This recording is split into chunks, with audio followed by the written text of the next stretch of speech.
You know, it looks like we're on a rooftop, or maybe we're not. Let's find out. Stephen, give us the dirt on growing food on rooftops in the city of Toronto, but also internationally, because you're the expert.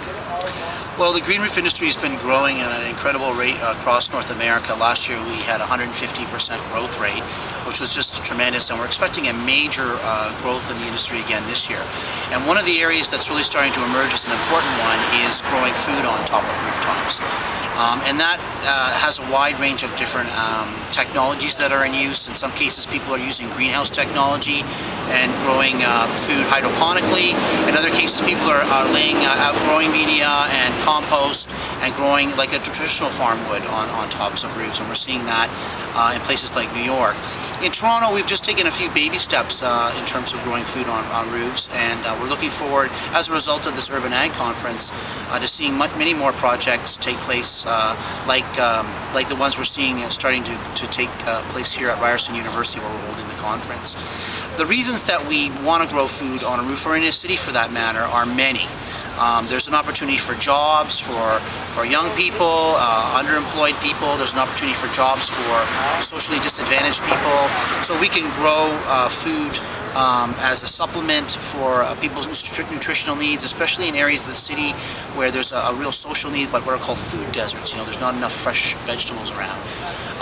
And then there are opportunities for more commercial scale production of food in and around buildings and in community gardens that are run more, or urban farms run more commercially, so we can supply restaurants with food. And when we do that kind of stuff, we don't have to bring the food in from long distances, which cuts down the transportation related carbon emissions. We can have a greater degree of control over the quality of the food in terms of organic. We actually have certified organic farms that are rooftop farms. And we have some of the first certified organic farms, rooftop farms, are in Chicago. We can control the inputs, we can circulate water and use water, we can capture storm water in cities and use it for irrigation purposes. And when you green up a city, when you bring vegetation into a city for urban farming, you reduce the urban heat island effect of the city, the overheating of the city, which results in more comfortable places for people to live in and less air pollution. It reduces the amount of energy consumed for air conditioning units. So when we cool the city off with vegetation, we actually there's an economic benefit, an infrastructural benefit. And so that's one of the really cool things about urban ag, is that it's like an infrastructure. It's a form of infrastructure for cities that's not well recognized by traditional infrastructure policymakers, planners, and developers. And yet, food is really essential for us, right? Just as essential as electricity and water and shelter, food is tremendously important. And so we're here at the Urban Ag Summit celebrating the progress that's been made in countries around the world, the United States and Canada, and also looking to really advance investment and policies and projects that support urban agriculture in roofs, walls, and community gardens like this around North America. Well, let's talk about the summit, Stephen. What are some of the interesting questions or learning experiences people are having here? Again, it's the first of its kind. One of the really amazing things for me at the summit is to see the breadth of activity taking place. You know, you've got balcony, container gardening, there's a whole movement associated with that.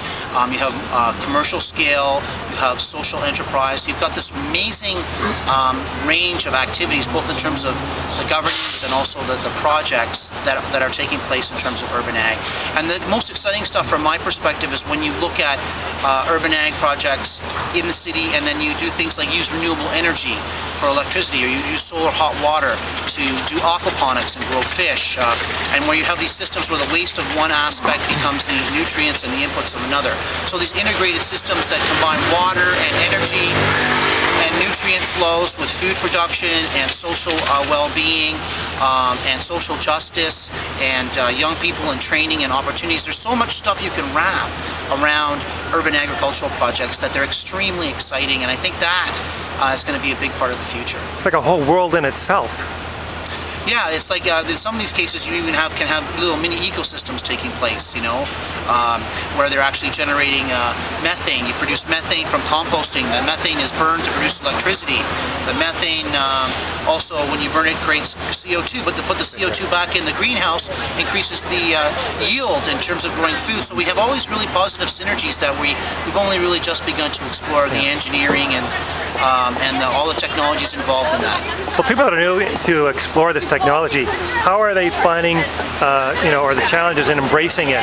Obviously, they're not going as quick as you may like to see it, but what are some of the challenges or stories in this area?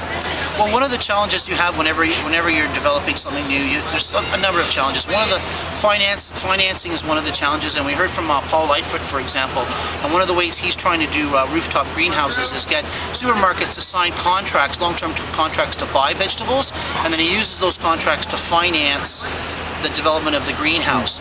In other cases, we're seeing a lot of social benefits. If you can go into underprivileged communities and you can engage children in the process of agriculture and youth, there's a whole bunch of social benefits and resulting economic benefits that come from keeping people out of jails and out of the legal system and giving them opportunities for employment and opportunities to connect with the earth and connect with the food that they eat every day.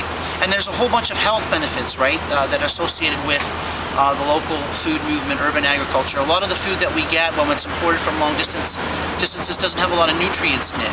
And yet food that's grown locally, you can consume it on the same day.